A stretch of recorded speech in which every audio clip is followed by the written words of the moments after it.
प्रिय विद्यार्थियों, नमस्ते। आज के इसी कंटेंट में हम पुनः चर्चा करेंगे प्रगतिवादी विचारधारा के उन्नायक कवि नागार्जुन द्वारा रचित उनकी प्रसिद्ध कविता हरिजन गाथा के अग्रिमंश की।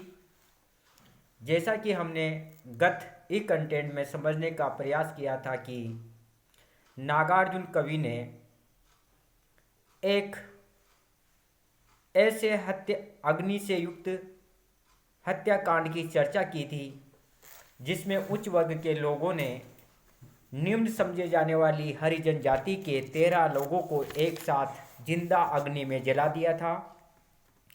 उन्हीं 13 पुरुषों में से किसी एक के घर में एक नवजात पैदा होता है, जिसको लेकर के बस्ती के 2 बुजुर्ग व्यक्ति आशंकित एवं चिंतित रहते हैं तथा ज्योतिषी संत गरीबदास जी के पास जाकर के बालक के बारे में परिचित कराते हैं, अवगत कराते हैं।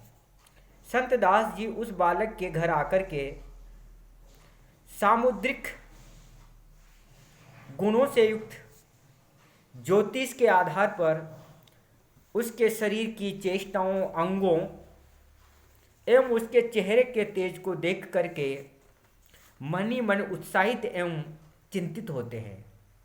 उत्साह इस अर्थ में कि बालक बड़ा होकर के समाज में एक नई क्रांति लाने वाला होगा, जिससे शोषण का अंत होगा तथा समतावादी समाज की स्थापना होगी।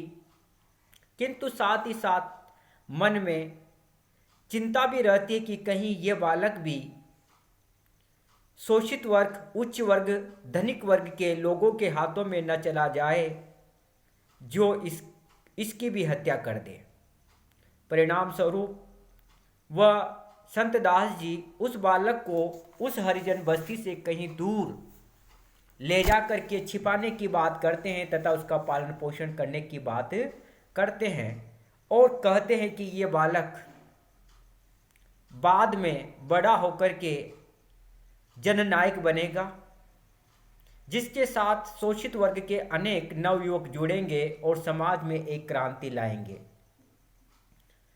कवि कहता है कि संत दास जी कहते हैं, होंगे इसके 100 सहयोद्धा, लाख लाख जन अनुचर होंगे, होगा कर्म वचन का पक्का, फोटो इसके घर घर होंगे।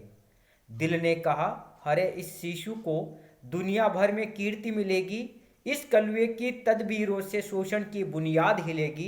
दिल ने कहा, अभी जो भी शिशु इस बस्ती में पैदा होंगे, सबके सब सूरमा बनेंगे, सबके सभी सेदा होंगे। कवि कहता है कि संत गरीबदास जी उस बालक के भविष्य फल को बताते हुए कहते हैं कि बड़ा होने पर इस बालक के 100 सहयोगी योद्धा होंगे और लाखों लोग इसके अनुचर होंगे, इसके अनुयायी बनेंगे।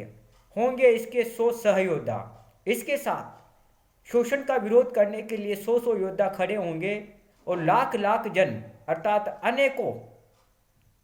अनेक लाख योग इसके अनुयायी बनेंगे। होगा कर्म वचन का पक्का, फोटो इसके घर घर होंगे।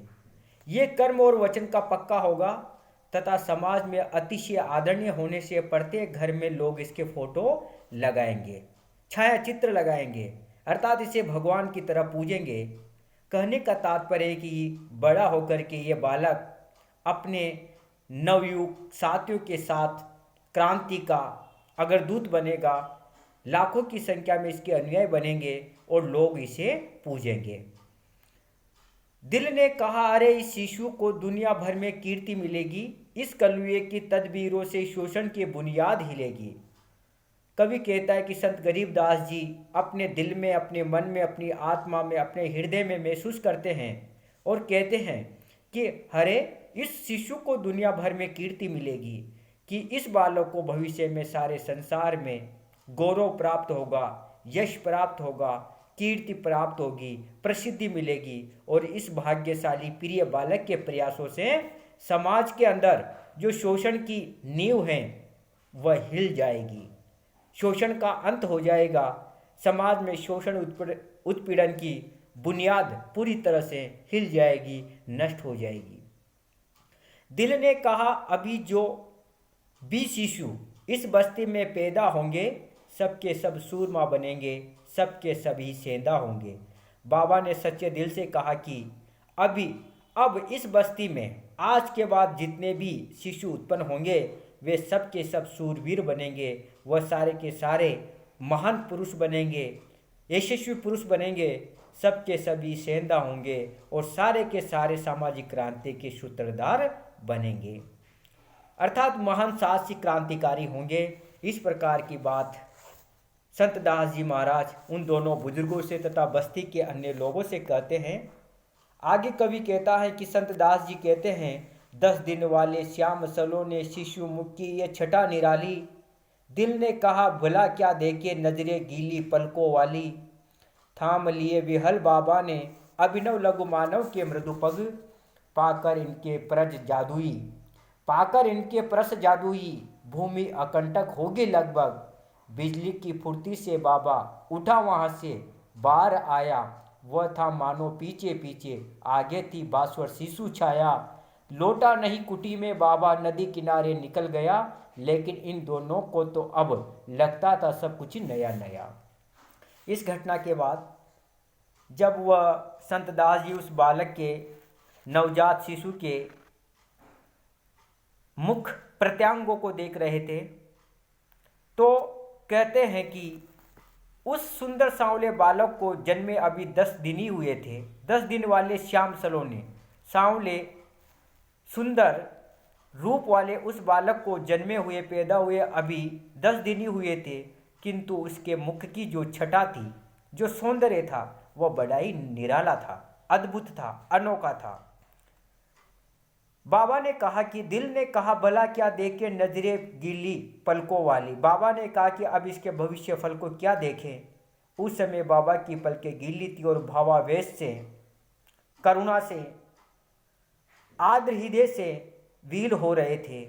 उसी विहील दशा में बाबा ने उस नवजात शिशु के कोमल पैर पकड़े, थाम लिए विहल बाबा ने, विहल होकर के, द्रवित होकर के बाबा ने अभिनव लघु मानव के मृदु पग, उस नवजात, अभिनव यानी नए, उस नए छोटे से बालक के कोमल कोमल पैरों को अपने हाथों से पकड़ लिया और कहा कि पाकर इनके परस जादुई, और कहा कि इसके जादुई स्पर्श को प्राप्त करके, इसके चरणों के जादुई स्पर्श को प्राप्त करके भूमि अकंटक होगी लगभग। ये सारी की सारी धरती बाधाओं से रहित हो जाएगी, अर्थात जन कल्याण से परिपूर्ण हो जाएगी। बिजली की फुर्ती से बाबा उठा वहां से बाहर आया। इतना कह करके बाबा फुर्ती से वहां से उठे और बाहर आकर के अपनी कुटिया पर नहीं गए। बिजली की फुर्ती से बाबा उठा वहां से, मानो पीछे पीछे, आगे थी भास्वर शिशु छाया। वह सीधा नदी की तरफ चलने लगा। उस समय ऐसा लग रहा था कि मानो आगे आगे नवजात बालक की तेजस्वी छाया जा रही थी और उसके पीछे पीछे बाबा भागे जा रहा था। लेकिन इन दोनों को तो अब लगता था सब कुछ ही नया नया। नवजात शिशु को लेकर बाबा द्वारा की गई भविष्यवाणी तथा बाबा के अनोखे व्यवहार को लेकर के उन दोनों वृद्धों को यह सब कुछ अनोखा और नया नया सा घटनाक्रम लग रहा था। अर्थात उन्हें यह समझ में नहीं आ रहा था कि अब क्या किया जाए, आगे क्या करें, क्योंकि बाबा तो केवल भविष्यवाणी कर करके बिना कुछ निर्देश दिए, बिना कुछ बताए वहाँ से चुपचाप भागता हुआ नदी के किनारे की ओर चला जाता है। इस पद्यांश में घटनाक्रम में बाबा की भविष्यवाणी के माध्यम से कवि ने भविष्य में दलित उद्धार की कामना व्यक्त की है। शास्त्र के साथ ही शोषण की नींव को समाप्त होने की आशा प्रकट की है। काव्य, लिंग और उत्प्रेक्षा अलंकारों के प्रयोग से पद्यांश में जो चमत्कार उत्पन्न हुआ है वह अद्भुत और अनोखा है। और इस पद्यांश के सारांश के रूप में देखने पर हम पाते हैं कि यहाँ से अब समाज के निम्न वर्ग के लोग शोषण से मुक्ति के प्रति आशान्वित हो चुके थे। जय हिंद, जय भारत।